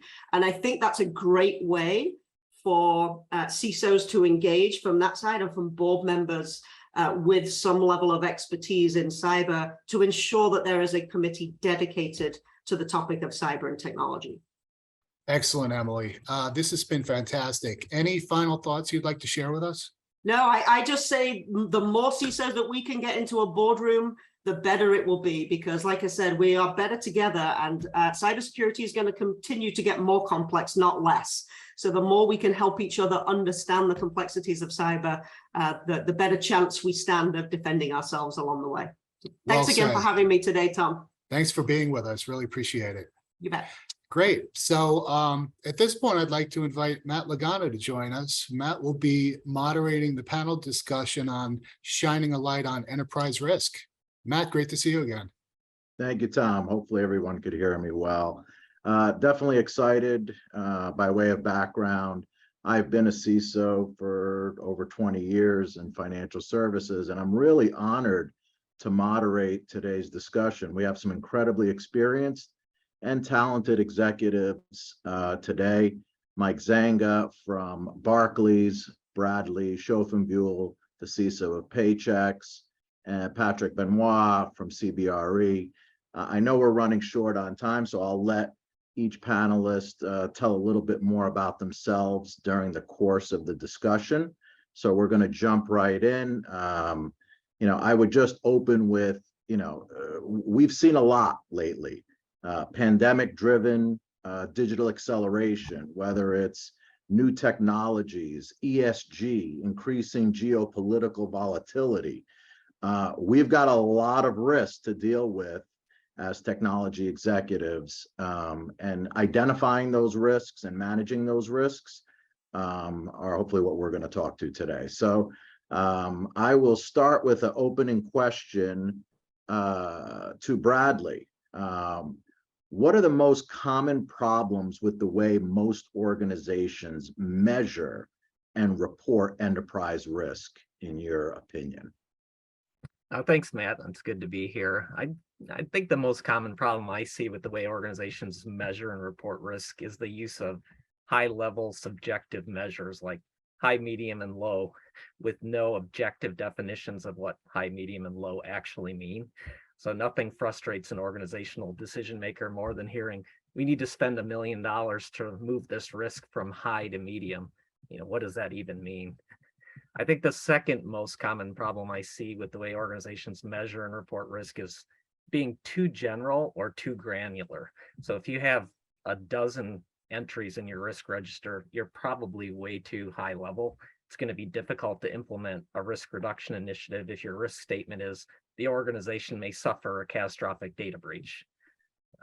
In the same vein, if you have 10,000 items in your risk register, then your risk reduction initiatives may be way too narrow, and the maintenance of such a large body of data is going to be very difficult. And I think that the third most common problem I see with the way that organizations measure and report risk is being too restrictive on who has access to the risk register. I understand that there's risk associated with giving too many people access to the database that includes all the vulnerabilities and the areas of highest unmitigated risk within your organization. However, on the flip side, if you can't really expect people to understand or properly manage risk in your organization if the contents of the risk register are a mystery to them, or you're a gatekeeper to all of those risks. Mike, Patrick, do you guys have anything you'd want to add to that? Yeah, I would just add, I'd take a step back. I totally agree with Bradley.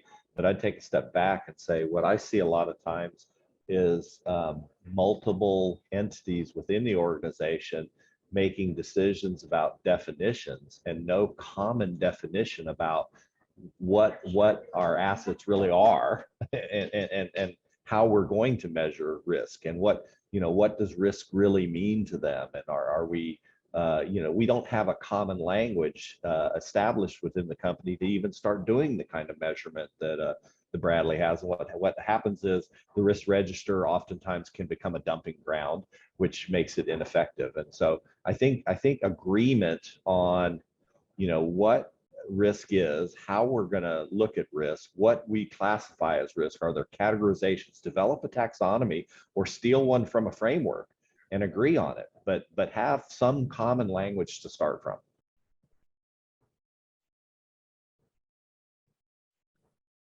Mike, any comments on that? Okay, so if everyone could still hear me, let's move on to another question which deals a little bit different than cyber. So I talked about geopolitical risk. That has been a challenging area for firms to managing. So Mike, at Barclays, what are some ways that you guys are managing this in a more cohesive fashion? Looks like he may be double muted somewhere.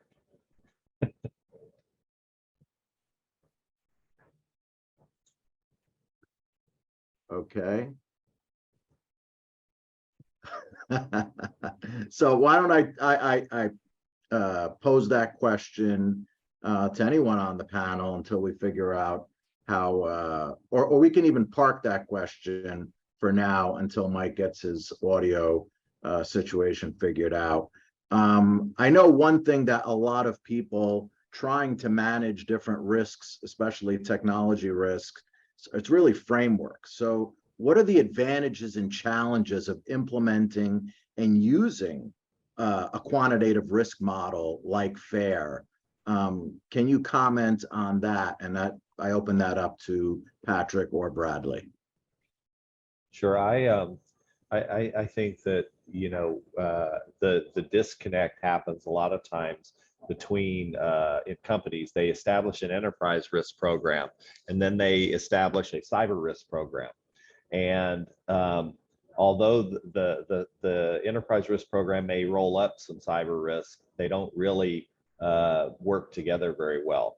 And I think the same thing happens when you start talking about geopolitics, is that there are views of how geopolitical activity may impact a business, and it may only be regionalized or not, but we may not take our enterprise risk view into that kind of a regional view.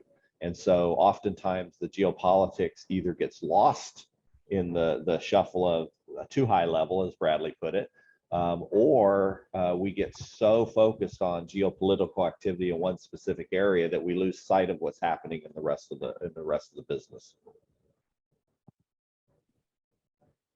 Bradley, you want to add to that? Yeah, well, I mean, I think there's a few advantages and a few challenges that I see with quantitative risk models. One big advantage of implementing an economic quantitative risk model is the ability to kind of present risk in terms that are familiar to the rest of the C-suite. So the terms that the CEO, CFO, and other executive team members are familiar with, I mean, they all understand dollars and cents.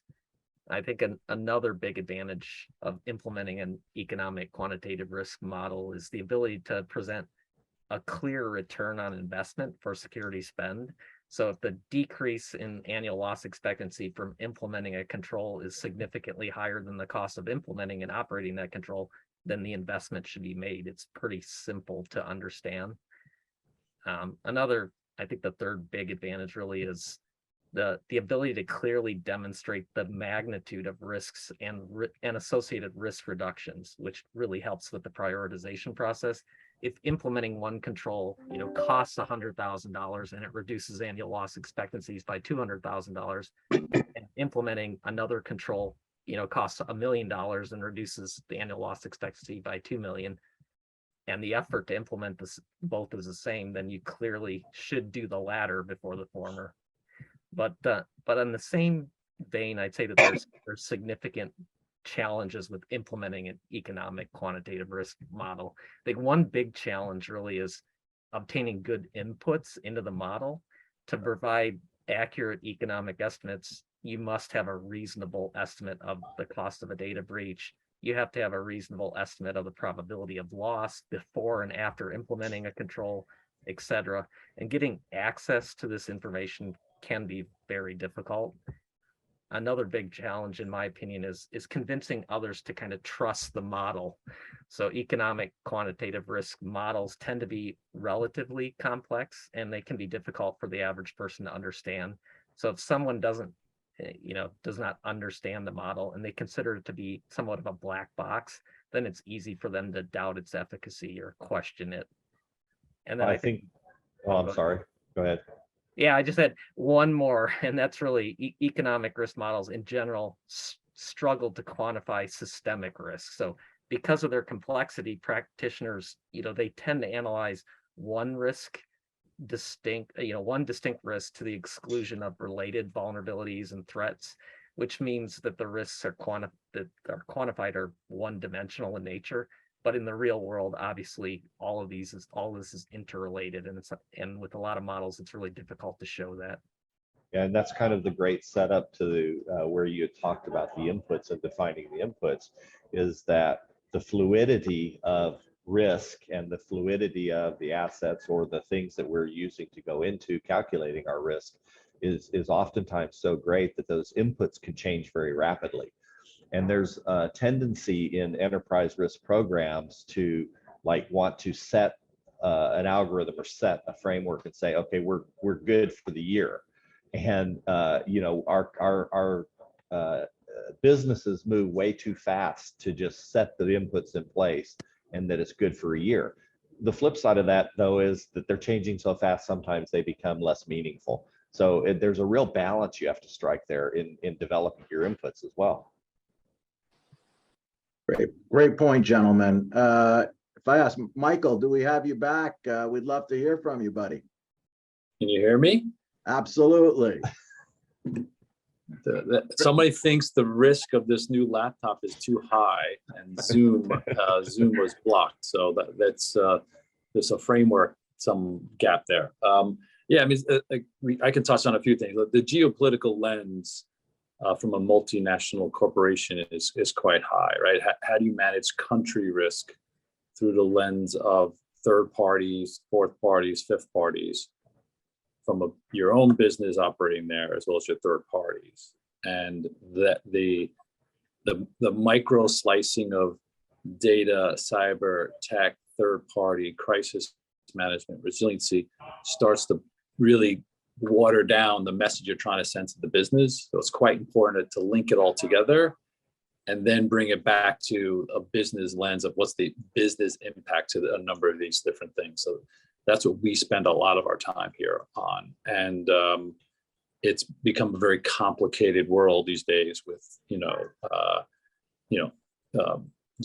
geopolitical tensions between China, Taiwan, Russia, Ukraine, and the cyber guys particularly are now dealing with third-party risk as it relates to our services that we provide, because people have evacuated parts of the world that normally they operate in. Mike, can you touch on frameworks and some recommendations that you can give to firms on how to best leverage frameworks? Yeah, I think thinking the framework is the end all and be all doesn't quite work, right? And how does the business operate? Some of the controls as part of the framework is quite important. So, none of these things should be separated from how the business operates, right? So regardless of the framework, one versus the other, the value is how it applies to your business and how you operate every day. So we spend quite a lot of time on inherent risk and residual risk of individual pieces of our controls and how that relates to the framework that a business operates under, as well as how the enterprise operates on, right? So it all flows in. So how does this, to simplify it, how does the board at the topmost level get risk that's applying to their businesses across the world in a simple and easy way. But we can then, in a granular level, deal with our regulators and all the geographies we operate in to comply with the regulations and how they want us to operate. It's very complex. I think the whole idea of risk framework is much like the idea of best practice versus good practice too. Risk frameworks are a good guideline, and sometimes we get assessed against risk frameworks or other frameworks and such like that. But we have to be really careful that we don't grab a framework as a best practice and say, this is the way it is, and find out then that it's not really answering the questions that the board is interested in, or that the company is interested in, the executives are interested in running the company. So you have to be real careful that you adapt risk frameworks and take the best of what's needed that's appropriate to your company. And look at risk across different areas too, because oftentimes we tend to focus on that kind of IT or technical risk. And, we maybe don't separate out the fact that we need to look at, operational risk and regulatory risk and legal, political, strategic, et cetera, et cetera. It goes on and on. So, pick a framework and categorize, build that kind of taxonomy that suits your business and gets the answers that the executives and the board really want to get to. Absolutely. Great points, gentlemen. I don't know, Bradley, if you have anything you want to add to that. Yeah, the other piece of advice I would give CISOs in particular is not to reinvent the wheel. So many times I come in an organization, they have a mature enterprise risk management function that knows how to, properly manage risk as it pertains to, finance and operations and interest rate and all these. They've already adopted a framework, and they already have definitions for what's a material risk and all that. Just use what's there. just leverage that framework to discuss cybersecurity related risks. No sense building something that's completely separate and then having to educate essentially the same audience on a completely different framework. Yeah, that's a very good point. Because I deal with our market risk folks quite a lot as it relates to country risk, right? And they have tight, finite controls around this is how we want to operate. And that doesn't necessarily translate to technology risk. Well, the event of implementing a change and the risk of that. So I can't agree more, right? None of these things are going to be perfect. How do you really operate in practice? It's very important. Yeah, I think I would add too, for those that are joining us that are not multinationals. I mean, listen, a risk framework can be in a very sophisticated spreadsheet that's mapped against one of the recognized frameworks, and basically you do a gap assessment against those risks, and what are you doing? What are controls that you feel that are addressing those risks? So at the end of the day, it's just identifying those risks that are most important to your business, and how are you addressing those risks? How are you measuring the controls and success against those risks? So a lot of great points, gentlemen. And I would just do a quick around the room if there's any message or points that we haven't covered that you want to leave our audience with. We'll do a speed round and then we'll wrap. I'll jump in if nobody else will. So Matt, I love your comment regarding gap analysis. I have sort of a mantra that I would challenge anybody to show me anything, very little, if anything, that's not a gap analysis that we do in life as a whole. So, if you look at it from that point of view, chasing after risk is a matter of, or assessing risk is a matter of identifying, what's the ideal that we want to get to, which would imply what's the tolerance that we have, how much are we willing to accept, and where are we standing right now, and then figuring out what the difference is and how do we get from one to the other. How do we reduce that risk significantly to get to the residual risk that we're willing to live with? So it's a gap analysis. It's the same thing. So let's not make things any more complicated than we have to. Thanks, Patrick. Yeah, I can kick in next. I think the risk registers have become this large mass of unconnected and unintelligent data. So the more you can mine that to look at trending over time by geography, by person, by like different types of technology, it's super valuable to see stuff that has gotten hidden in the mass of information in whatever data lake you use. And we found some really good unknown things as you kind of pull the curtain back a little bit. So I would recommend everybody to go and mine that data. Thank you, Michael. Yeah, the last thing that I would leave you with is that I think that a lot of CISOs tend to underinvest in their risk management function, and really that you should lead with risk management. Everything you do as a CISO and in your cybersecurity program should be related to the associated risk and mitigating that risk. So that really should be the spearhead and an area of importance in your program. Thank you, Bradley. Well, as I said, I'm honored to share the stage with such talented individuals. I appreciate your time. And Tom, I give the floor back to you, sir. Well, thanks, Matt. Yeah, this has been a terrific discussion. Thanks, Thank you all. Thanks, Matt. My pleasure. Well, this wraps up our Global CISO Summit. Thank you all for joining us today. I hope you found the conversation enlightening and you found it useful and also actionable in each of your roles. Be sure to check out our upcoming summits at HMG Strategy.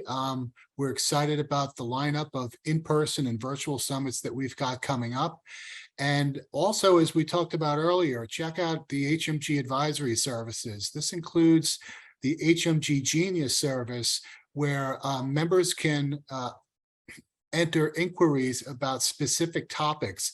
Let's say if you're interested in a particular piece of security software that you'd like to get input from other practitioners on that have gone through such evaluations and to get their expertise on.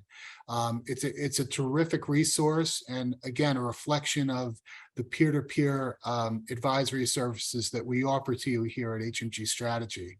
So again, on behalf of HMG Strategy and the team, thank you to our advisory board members for helping to shape this event and the content that we've put together. Thank you to each of our speakers for joining us today. Thank you to Zoom, especially for their continued support with HMG Strategy and for this event. And thank you again for all joining us today.